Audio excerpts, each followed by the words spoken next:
Good. I'm going to go ahead and start now. We have 55 people on, but we have about 200 people that signed up. A lot of people sign up so they can get it right afterwards when it's on, when we get the minutes or on YouTube if we do that. But I appreciate those that are on. This is the provider forum, but of course, any family member can get on. They're part of the ARC team if they're a family member of a person with an intellectual developmental disability, and self-advocates are also part of our family. And today is, I want to set the stage. Today, the governor gave a press conference to talk about the governor's budget. The statute 216.162 requires the governor to put out his recommended budget to the legislature 30 days before the scheduled annual session.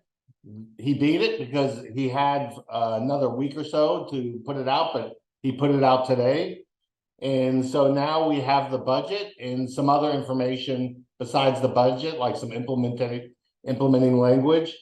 And but it's taken a long time to get here. As you know, on Monday, earlier this week, was the last delegation meeting in St. Lucie County. Well, that's where all the legislators from St. Lucie County sit together and listen to people talk about the challenges and the issues that they want brought up at the legislature. That was the last one, so we won't have any more delegation meetings while session's going on, because they'll be up here passing laws. And just so you know, from July 6th to December 4th, there's been 80 delegation meetings. And the ARC and other family members have been represented at most of them. And I see Hebe on. I saw you at delegation meetings telling what was happening and what the needs were. So I appreciate you, Hebe. I see Ron Sharp, who testified at his delegation meetings. So I see a lot of you out there that are on this call that have been the reason we have some good news today.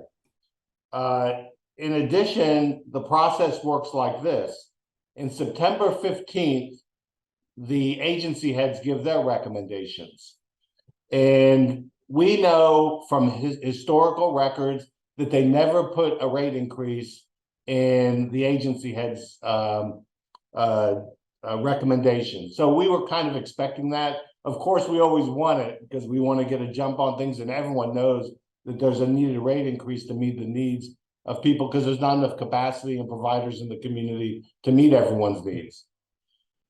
On September 8th, they started committee weeks. September 18th, the House started their committee weeks, where they started having people come in to committees and talking about their needs. And agency with persons with disabilities has been talked about a lot in these committee meetings. October 9th, the Senate started their committee meetings. And again, we're hearing a lot about agency with persons with disabilities. And I give a lot of credit to all the families out there that have been out there talking to their local legislators. There was a goal set that at least 10 family members meet each legislator. And we know it's having an impact, including on the governor's office. January 9th will be the first day of legislative session.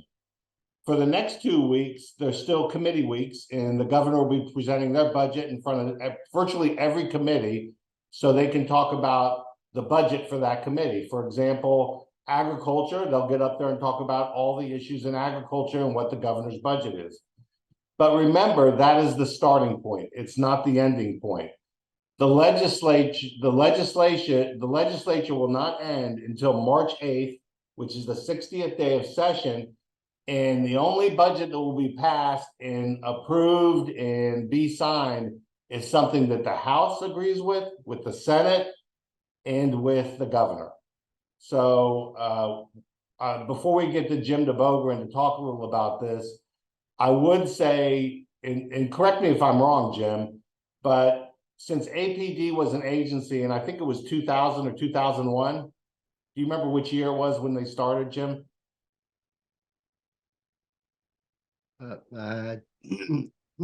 Might have been 2002. Seemed like it was 2004. Okay, maybe 2003. I'm not okay. sure.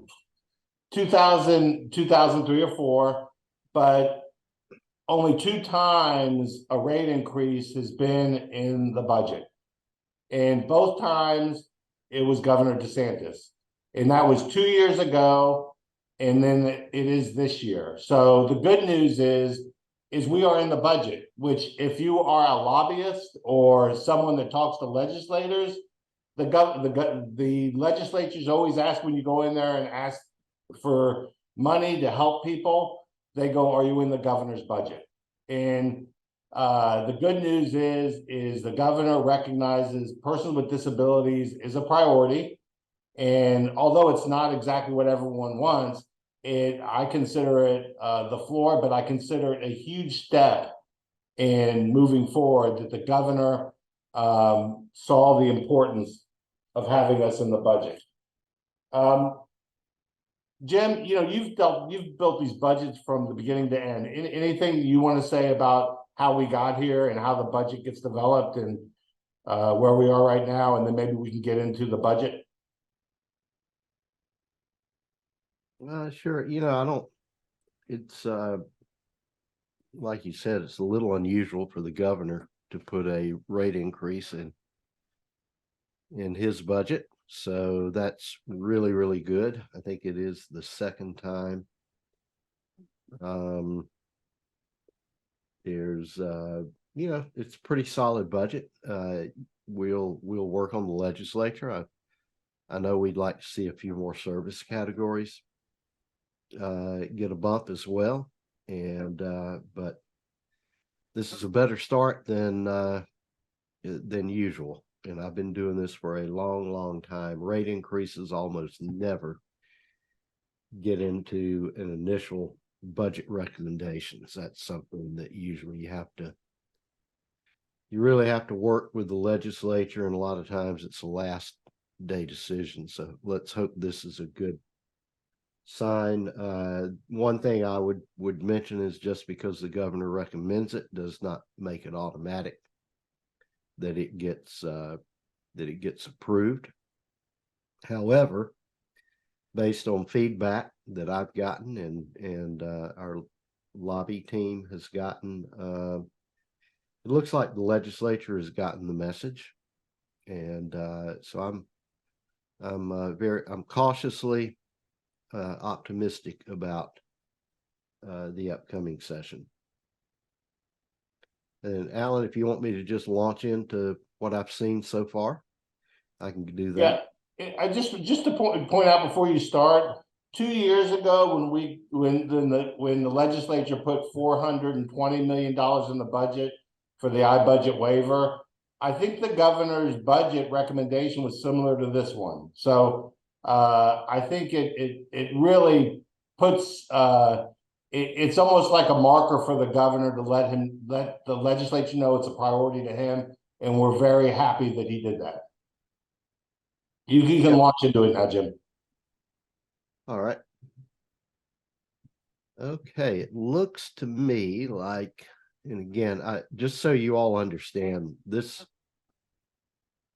the budget just became available. It was literally just a little over an hour ago, and so there's a lot to unpack. So there may be more in there that I haven't caught with an initial read, but with that caveat, let me just tell you what I do know. First of all, we'll just start with the one I imagine is of most interest to you all, and those are uniform rate increases.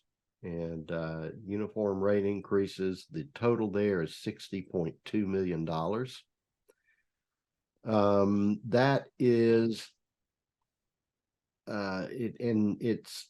it's actually directed at specific service categories. So there's one that's directed towards facility-based ADT and pre-vocational services. And sorry about my dog in the background. Her hobby is barking. Companion and supported employment, 3 of those together are to receive a $16.4 million total increase. Just eyeballing that, it looks like that is probably about 10%.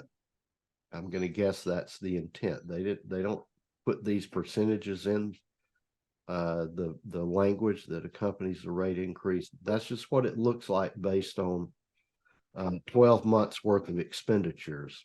But again, that's not my decision. That's just what I'm seeing. Supported living coaching, 2.6 million. That's roughly the same. I believe that's a 10%.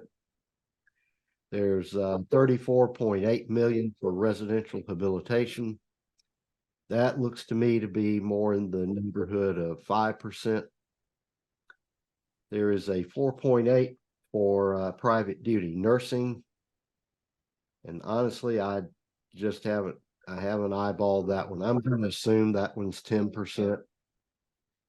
And then for occupational, physical, respiratory, and speech therapies, 1.5 million. That's going to be roughly 10%. Hang on a second. I'm going to shut the door so the dog doesn't distract it. Okay. In the agency heads budget rec, they did have the 2%, the increase for nursing because just the problem with having nurses. So that was one thing that was in the agency heads recommended budget earlier, the nursing money. And that one may be more than 10%. That seems like that's probably so let me just say I don't know what that one is. But the on the categories that are probably going to mean most to the most of you, the ADT, companion supported employment, that looks like about a 10%, supported living about a 10%, reshab about a 5%. And then the therapies, I'm going to guess that's probably a 10% as well. Okay, the waiting list, there's always money in for the waiting list. That's this year's no different, 79.6 million. That's the biggest single item in the budget as far as an increase. As Alan mentioned earlier, the adult dental, the 11.5 million that's currently in the budget is in there again in his recs. Let's just hope that gets up and running and spent, because there's a lot of need there. And Dr. Garvey, good to see you again, sir. We appreciate all the good work you've done for this population over the years. Last year there was a dual diagnosis pilot program in Broward, Orange, Hillsborough, and Leon. Looks like he's recommending to double the amount of funding for that program from about 3.3 million to 6.5 million in total. This isn't a large dollar amount, but I think it's going to be of great interest to a lot of people. He's recommending the agency develop a new waiver called Adult Pathways. That one, just in reading the language, is looking more and more like it's geared towards young adults who are transitioning out of the school system. I'm sure there'll be more details coming out later. Jim, they actually had the language. They have the language out too that we could send out later, but it is for transitioning out up to 22, and they're trying to create another waiver for those young people transitioning. Yeah, I scanned the bill. It looked like it's a very limited.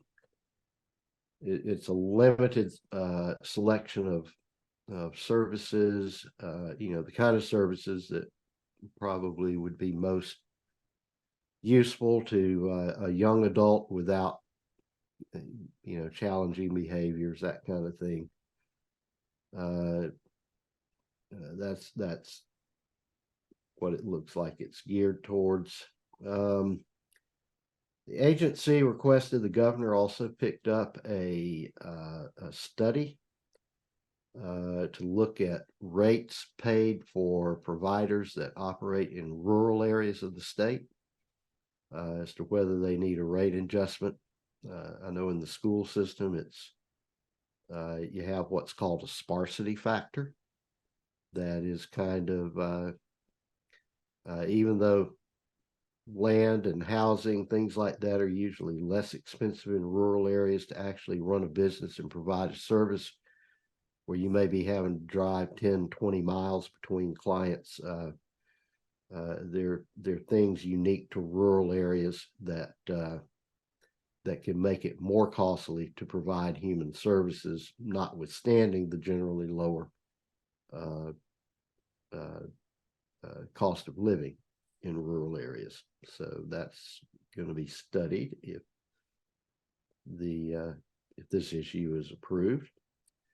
APD is asking for a new, and the governor is recommending I guess a new incident management system that's that'd be a computerized system that would cross-check claims. This is something that you guys probably want to be aware of. It's $3.5 million, which is a lot of money for a computer system, particularly for an incident management system. And what it'll do is it'll cross-check emergency room visits, hospital admissions, things like that, to make sure that that all of the reportable incidents are really being reported. So in some ways, this is an accountability issue, and in other ways, there's also a business intelligence component of this. A lot of this is being driven by some federal requirements that are being placed on states. Good old iConnect system, which you all love, know and love well. It's recommended for continuation at $2.8 million in round numbers. There's of course, for the state operated institutions, that would be Mariana and Takachali. There is $21.8 million recommended for maintenance of those institutions. I know in particular Sunland in Mariana has some major physical plant issues.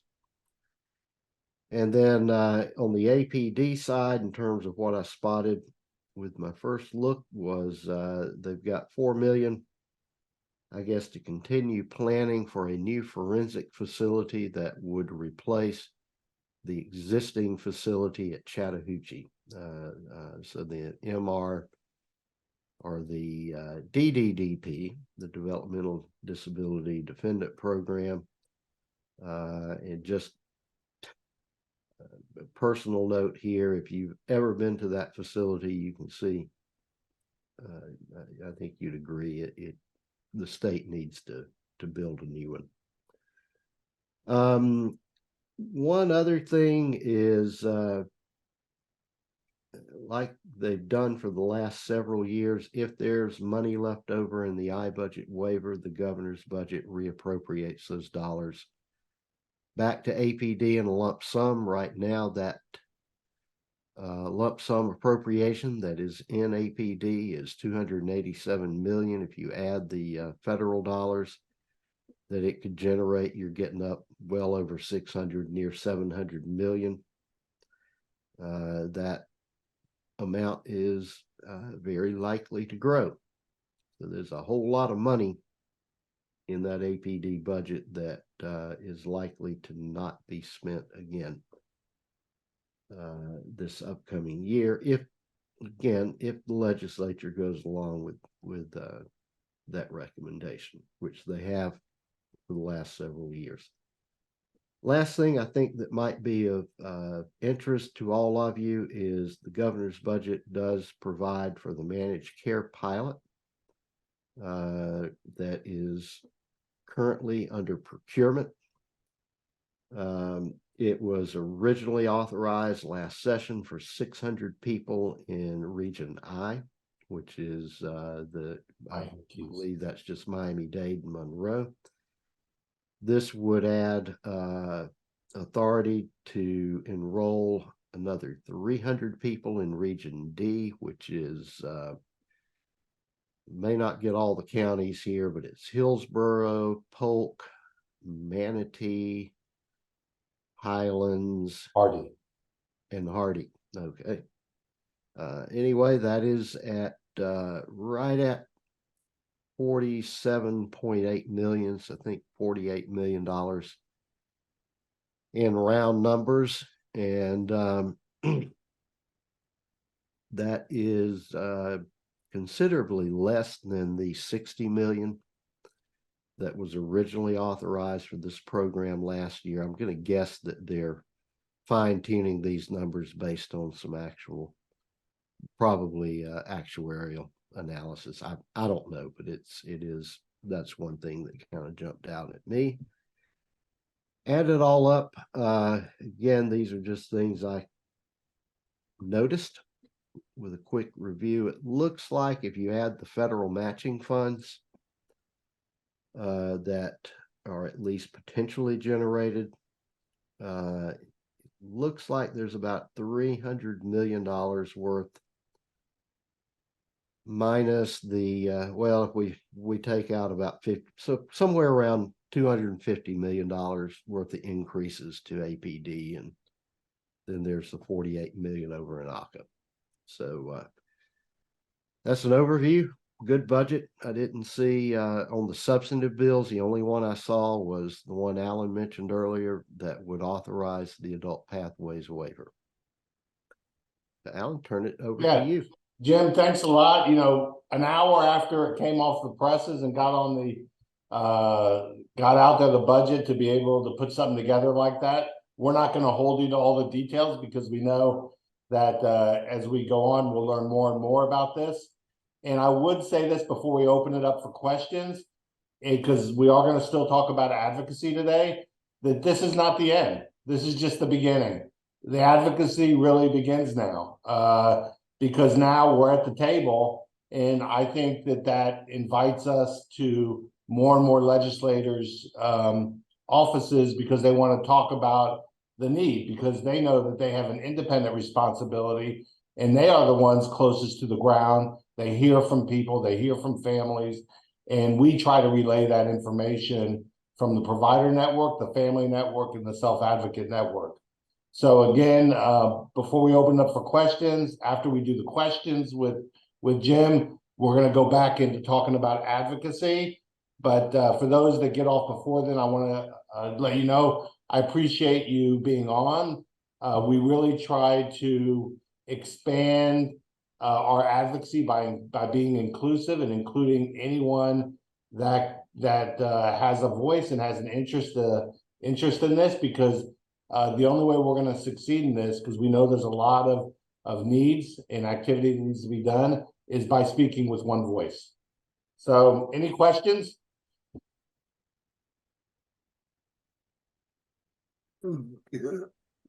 Daniel?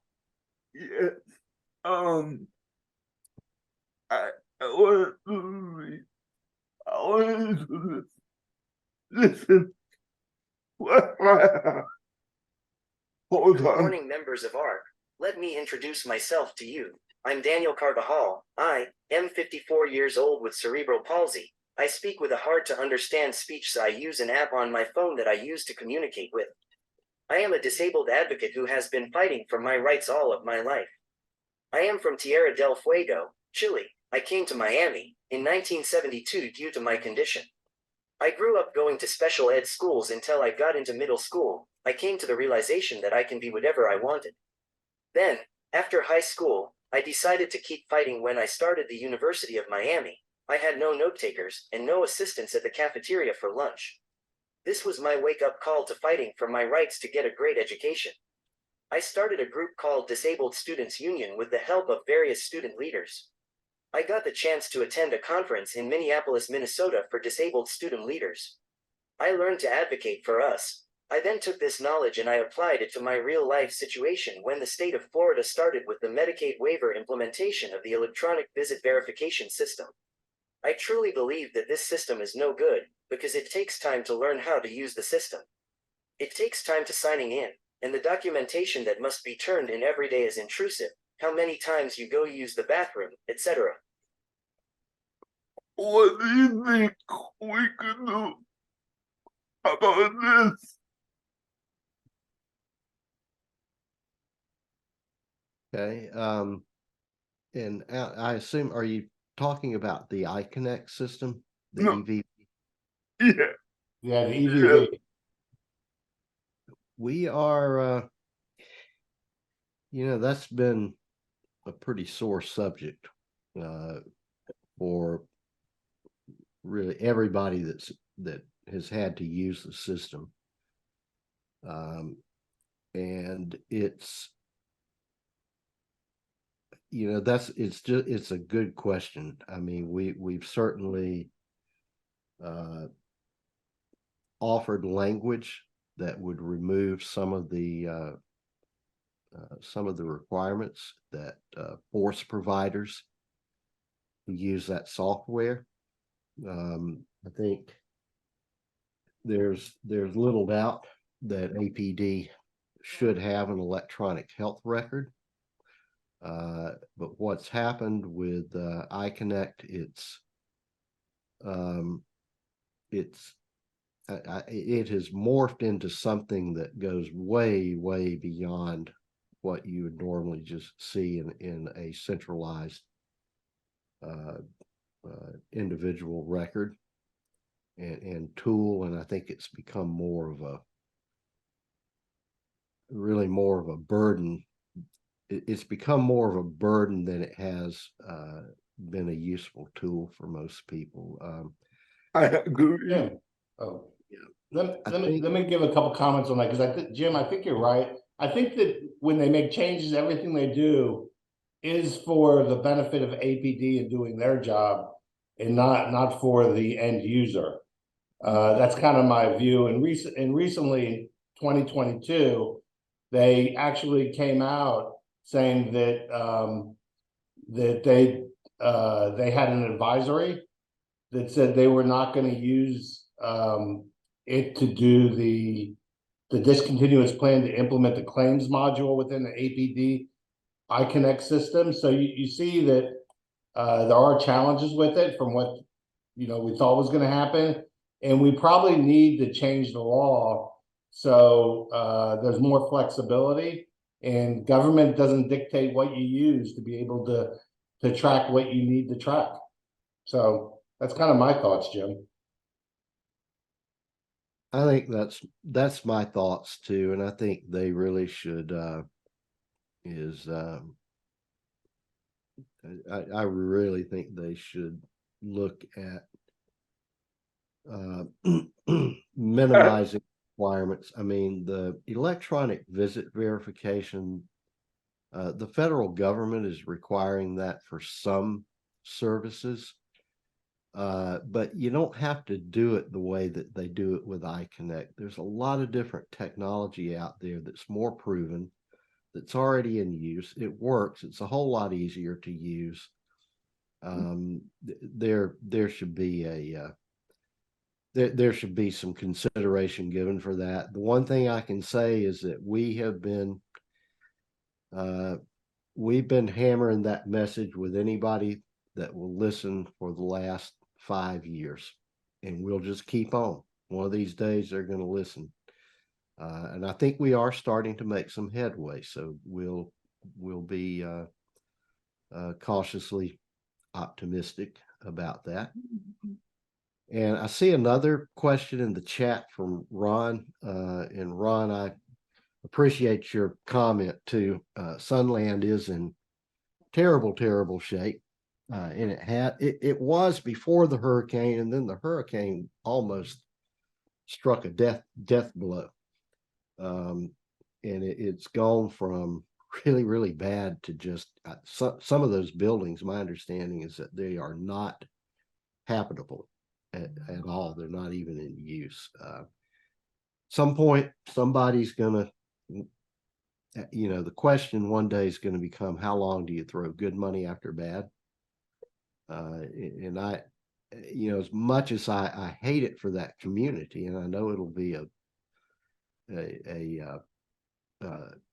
adjustment, and as a person who grew up in a rural community where economic opportunity is very limited, I certainly feel for those guys. But one of these days, it's just, I think they're even having trouble recruiting employees from the local area, and that used to never be an issue in Jackson County, where Mariana is. So one of these days, I think that facility's going to fade away, and we'll probably be left with a single facility in Gainesville for however long. And then Ron, you asked a question of the 16.4 for ADT, companion and supported employment. Just reading the proviso language associated with the rate increase, it says it's a uniform rate increase. And again, just eyeballing the 12-month expenditure numbers, it looks to me like that's going to be a 10%, somewhere in the neighborhood of 10%. And again, if I'm reading the proviso language correctly, it'll be 10% for everything. And I will make one, this is really picky, but for the ADT, it is specified as facility based. So if it's offsite ADT, that appears to be not to be covered. But now that's very, very, I mean, if you look at overall expenditures, there's hardly any utilization of that option today. So I don't know what kind of impact that's going to have leaving it out. But it is, the language as I read it is uniform, so everybody gets the same thing. And again, ResHab is the one I saw that looked like they were doing that more around 5%. Thanks. There's a question from Bill Shack from Tallahassee. He has a inclusion cafe business where he serves people with where he has people working there with people with disabilities, and he's asking, seems like there's some money out there. How would people apply for it? Okay, I'm sorry. Money for what?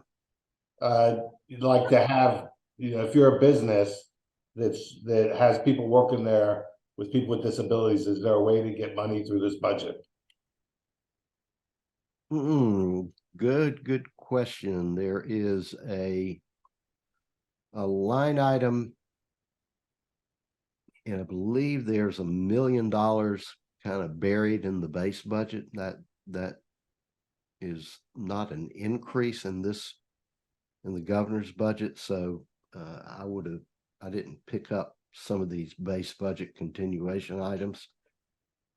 That was for employment. I think that would ultimately be a question for APD. I would think if you're running a micro enterprise, is what it sounds like, a micro enterprise that provides you with a job and income, there might be.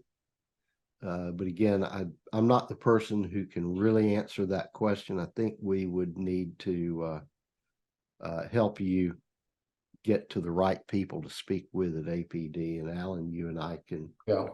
I'm happy to work on that. Also, we might want to remind people that all that Jim looked at was the APD budget. There may be other things in education that could help people with intellectual developmental disabilities over at Voc Rehab or other places in the budget, which sometimes, when it first comes out, of course, we're going to focus on the agency with persons with disabilities. Yeah, And yeah, that's an important point. There's also funding for micro enterprise. Pretty well, I don't know. I think we'd have to ask people at Yeah. Voc Rehab, but Voc Rehab would be to me a logical source. Now, the only thing with Voc Rehab that's likely to be time limited, but those are good questions, and I'm happy to help follow up to get better answers. So Ron, the question about the adult pathways, those dollars are probably going to go to a consultant because it's for, I believe it'll be for like an actuarial, some kind of an analysis to determine the adult pathways waiver. I failed to mention the adult pathways waiver will have a hard cap on overall expenditures. It really looks a lot to me. For those of you that have been around pre-iBudget and remember the 4 tiers, if you recall the little waiver, I think it was called the family support waiver back before the tiers, but it was tier 4. This looks to me a lot, it looks a lot like that. And it's a real limited array of services, and there's going to be a per person spending cap that is a hard cap. So this is going to be for all the work that goes into, I guess, putting together the details of the program in order to submit an application to CMS, the Federal Centers for Medicare and Medicaid Services. And I'm thinking that will be, it's probably not going for any kind of services. Now, once that waiver gets up and going, Ron, I know enough about your operations. I think you might very well serve clients that get enrolled in this, because it's going to be heavily focused, I think, on vocational, getting people who are coming out of the school system, getting them set up. And of course, employment, meaningful employment is going to be a huge part of that. And you know, that's something that you all are pretty big into. So I think there may be, I think there'll be opportunities to participate, but it's going to be down the road for most of you guys. Any other questions before we go to the advocacy portion? Because this is the starting point. I see Lily from Broward County. Hi, I have a question and a couple of follow-up questions. Can we send in your And face first? Can you move your camera down just a little? There you go. And I don't know if he just touched on one of them. Actually, I want to know how this budget affects companionship, in-house support, the consultants, respite, and perhaps even the SANS program. Well, Okay. but before Jim goes, remember, I want to remind you, this is the governor's budget, the starting point. The other thing is Dina has scheduled for tomorrow CDC Plus that they're going to be talking about for families. I don't know if you registered for that, Lily, but I know you do CDC Plus, don't you? That is correct. Yeah. So Jim. Usually if there's a rate increase for in the, you know, for lack of a better term, the regular iBudget, they usually extend that to the to any comparable services that are offered through the CDC. I don't know that that's the case this time. That's a working assumption right now. Respite was not mentioned so I assume they're out. The consultants, any support coordinators, didn't see anything in there for them. As you know, they got something last year or last session, which took effect this current fiscal year. And did I miss any individual service? that you had? Well, you said companionship and then in-house support, I guess. That personal supports, there's nothing Yes. there earmarked for personal support, so I assume that they were left out. That might be an area where people are going to want to go to the legislature and ask them Yeah. to add it. Because that's a huge category and a lot of people use it. And Yeah. I know the people that provide those services, they're facing the same challenges as the others. So I'd And say you- stay tuned on that, but the governor's budget does not address that category. And remember, Lily, we haven't digested this and started talking about where do we go from here. And I'm going to be talking about our advocacy from here till the end of the budget, and the governor signs the budget at some point. Right, because we are the parents that are taking care of our kids, and some of us, you know, I have many friends where you can't even work outside of the house because your child is in a bed. Well, hey, Lily, I can say this, next month's meeting, we're going to talk about legislature again. Jim will be here with us again, but I think there's going to be some substantive legislation. I'm hoping. I know Senator Pasadomo, the Senate president, is coming out with legislation in a few days, and I know APD will come out with legislation. But you know, maybe some of the things you're addressed may be dealt with through substantive legislation. I know that Stephanie had some proposals regarding CDC to make it more available, CDC Plus. So we really don't know. This is just the pure numbers starting point. But the good news is we're at the table, and we know that there's more need for what you're talking about. And also, I just lost my train of thought. I just lost my train of thought for a second. Yes, I don't know if this is the place to mention it, or perhaps you guys can give me some guidance on how myself and other parents can go about this, since we've been mentioning a lot of legislation, and this would have to be done through legislation, is the fact that CDC Plus makes it extremely difficult for parents to get into CDC Plus due to the fact that a representative is required. And a lot of people, like as myself, don't have any family or any friends that would become a representative. And alongside with that, the representative has all of the responsibility as opposed to the consultant. The consultant just looks at the documents that the representative gives to them and then passes it on to Pam Romack for final review, and then off to CDC Plus, which I mean to say that, and the representatives don't get paid. And that's, I'm not saying that they should. Lily, I'm saying that there shouldn't be. Jim, unless you you have guys- something to respond, we're going to be doing the CDC Plus, only about CDC Plus tomorrow. Is that correct? Okay. And we have an expert Oh, on, good. a really good expert, one of the best waiver support coordinators in the state, and he'll be really good and be able to answer the questions. Okay, and Mr. Jim, do you have anything to add to that?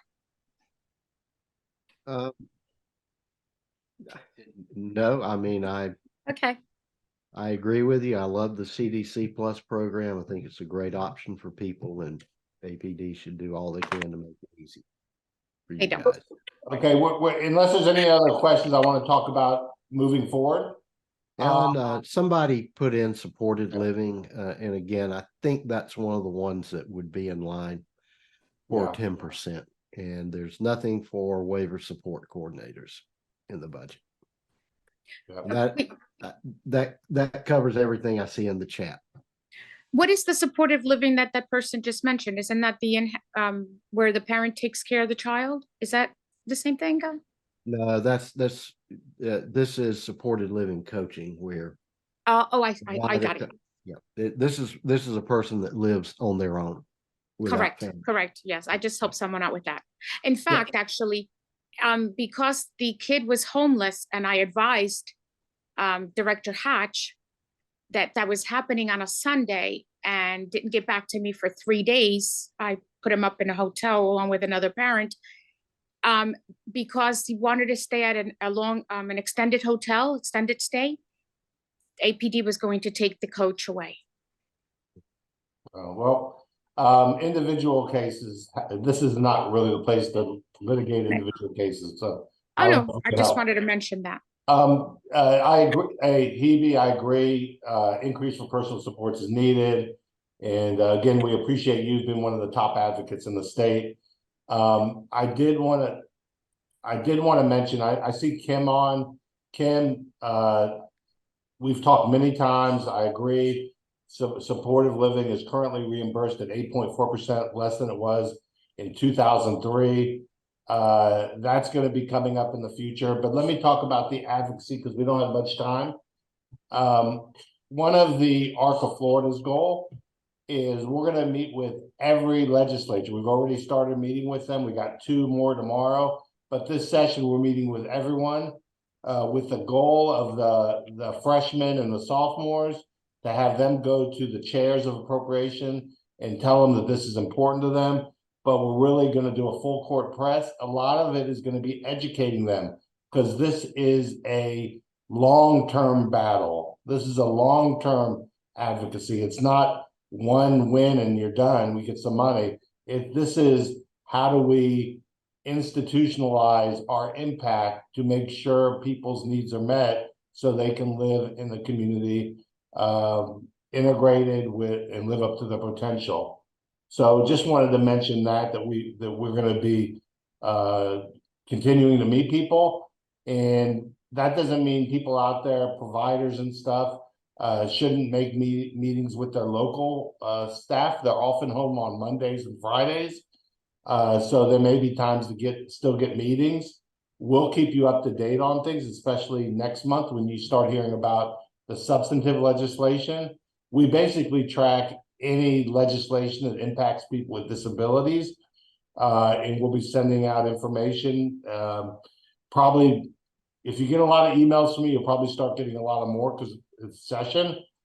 And we're still dealing with the fact that the American Rescue Plan went away. Appendix K went away November 11th, which was the loosening.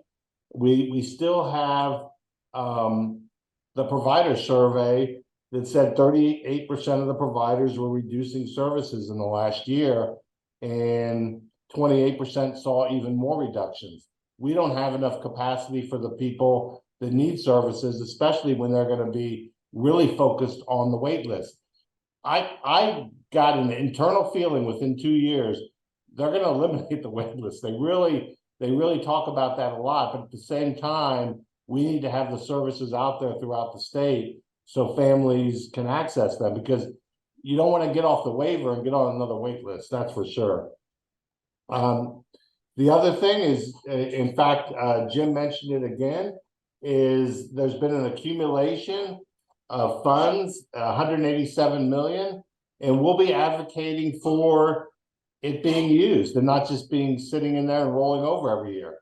One thing that can be done is if they want to have a rate increase starting July 1st, maybe they could start it earlier since the money's available. Also, maybe there's funding for families on the wait list for respite and stuff. So there may be opportunities this session. So I would stay engaged. But the fact of the matter is, we're going to keep fighting throughout session. We are very excited the governor had it in the budget. I mean, I remember last year when the budget came out and there was nothing there for all the services we need. That now I feel like that conversation we have with legislators about, can you get the governor to say, where they say you're not in the governor's budget. That can't be said when we meet with them. The question is, how much do we need? And being the relay, our lobbyists relaying the information to us and to families and providers, we think we have more insights because, our providers are managing deficits now. They are managing deficits. If they add employees, they increase their deficit because the waiver dollars don't equal the services they're providing.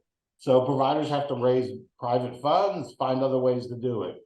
So I can tell you, we are still, working hard, and we'll work hard all session to get as much as is needed, especially some of the topics that were talked about. At the same time, you have on the backdrop this managed care issue. The law is passed, so we're not taking a position that the law that already passed should be I don't know what the word would be, but we're trying to make sure that the things that are in managed care protect families and protect so the families have providers. And there are things we can do. There may be some bad managed care that we've heard of. We've heard stories, we've heard lawsuits, but our goal is to make sure that the one that goes there has the values and the vision that we want. And so we're going to see an initial Miami and also the Suncoast area, those 5 counties over there. And we've got, if you go on our website, you'll see our 6 legislative positions. The second one deals with the 10, for lack of a better word, commandments for managed care, the things that are needed. But we also have more detail of that. We have it mapped out because we've shared it with Agency for Healthcare Administration that's seeking the waiver. We do think the solution to the capacity issue really deals with a lot more dollars, but being at the table is a big thing. And lastly, with managed care, if you notice, and when they did the managed care pilot, and I'd be interested what Jim thinks about this, it wasn't just APD in Chapter 393 is going to be its own managed care. They kind of said, if you're going to bid on this, you got to take everything. Is that right? Is that right, Jim? Is that the way you read it? That they got to do the healthcare, everything. It's. Oh yeah, that's how it's. Yeah, that is. It's a comprehensive. Well, let me say this: if you have everything under the estimating conference, except our little piece of it, 393, it kind of makes a good argument that we need to be added to it because now it's one program. And the Medicaid ones have to have estimating conference, but the 2 things that are going to happen if you don't continue to raise rates consistent with the need of families is that 1, you're going to have to take from the other parts of managed care for health, which you don't want to do, or you're going to have to. It's going to be a struggle. So I think it puts us at the table for getting in the estimating conference. I'm hoping. So that's kind of like where we are on the advocacy. It's going to be a moving target, and we will keep communicating. And I know next month we have a meeting in January that Jim will be there, and we'll continue to talk about what's developed since then. And the other thing is, if you're a provider and you're struggling, we need to know. I tell your stories. I tell a lot of stories of the people I interact with. But if you have an individual story where you're about to close down this or that, I can tell the stories. I can even work to try to get you in with the legislature so you can tell the story. Because in the end, it's the families that impact what's happening here. We know that's the only thing that moves the needle here, is the families telling their stories and the legislature understanding and getting connected to these families. I mean, the families that are working around the state, and I know there's like 1,000 stories that have been put together for legislators, and they've seen them. And I think that's why we're on the radar screen. But we have a lot more work to do. So, Jim, anything else you want to add? Because our time's pretty much up, but I know you have insights having been running the agency and talking with families and being so involved with Family Cafe and Special Olympics and everything. What are your thoughts to close this out? Well, I think all that is, I think your advice is good advice, Alan. We need to, this is just starting, and there are a lot of different needs. Providers need to be made whole. We've got a big waiting list that, and there's a lot of very deserving people on that waiting list. So there's a lot to discuss. I think we're off to a good start. Again, this is a pretty solid budget compared to what we usually see out of the governor. Main thing to keep in mind is the governor's budget is a proposal, and the final product will look it'll look pretty different. So nothing that's in this budget is a given, and that can be good or that can be bad. It means we have an opportunity to get some service areas that haven't been addressed, get them addressed. But if we're not there, we're not making our case. And in doing so in a compelling way, there's also the possibility that the legislature will not do the same level that the governor did, or they may entirely ignore some of his recommendations. That would not be unusual. So my thing was just continue to stay engaged. Continue to stay engaged, follow up with your legislators back home. They're going to become a little bit more difficult to get in touch with because they're going to be up here so much here in Tallahassee. But there are other ways, we're in the age of electronics. There are other ways to communicate with them in their offices. So know who your members are and make sure that they understand you're out there and you're watching. I think that's the biggest advice I can leave you all with as both a former APD head and also a 20-year veteran legislative staff in the Appropriations Act. In the Appropriations Committee that creates the Appropriations Act. That's where the decisions get made. So if you happen to have one of those members, you should especially be looking to get to know them and make sure that they're hearing from you. So that's all I've got. And it was a pleasure to talk to everyone.